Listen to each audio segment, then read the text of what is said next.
To discuss the situation further, I'm now joined live by journalist and broadcaster Neil Clark. Mr. Clark, how much of the turmoil and violence we're currently seeing in Iraq and Afghanistan directly blamed on NATO intervention?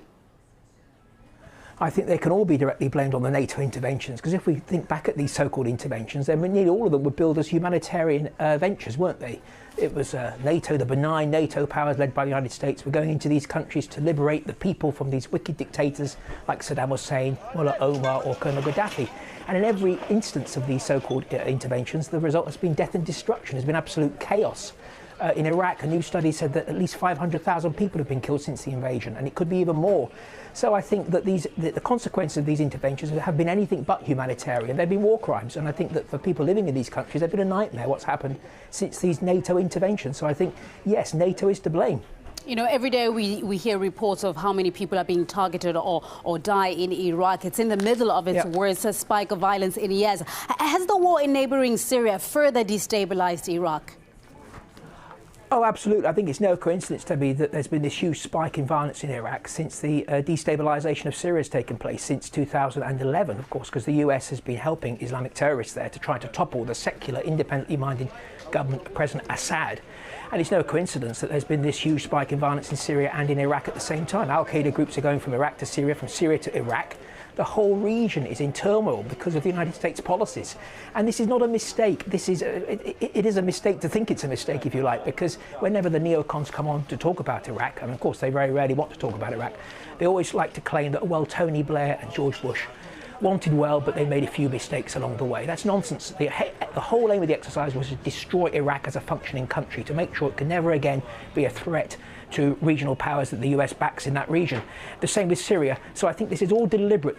What we're talking about is a deliberate destruction of independently minded countries in this region. Well, but these Western powers have been claiming that they're fighting, against international terrorism, and yet they've now supported the rebels in both Libya and Syria. How would you explain that apparent contradiction?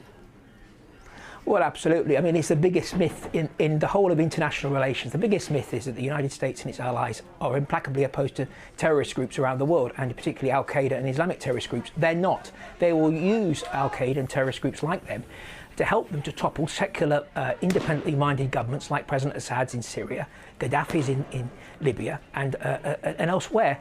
But they will also use the presence of Al-Qaeda groups in order to intervene in countries where they want regime change as well, like Mali, for example, and in Afghanistan. So, in fact, the West uses Al-Qaeda, uses Islamic groups. They're not implacably opposed to them. That's a great myth. Nobody has done more to boost the rise of Al-Qaeda in the last 20 years than the United States. That's the fact.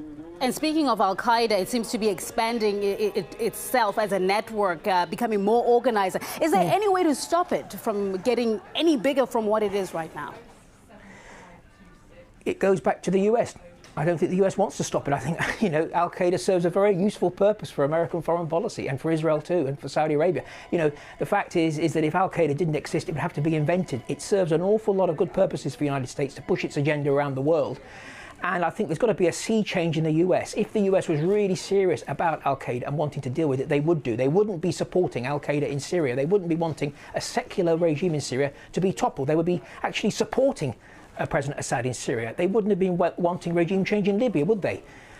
So I think that, to answer your question, the future of Al-Qaeda depends on the US. The US helped create Al-Qaeda and this Islamic terrorism, and it's up to the US to stop it if it really wanted to, but their policies show that they're not really interested in doing that, I'm afraid.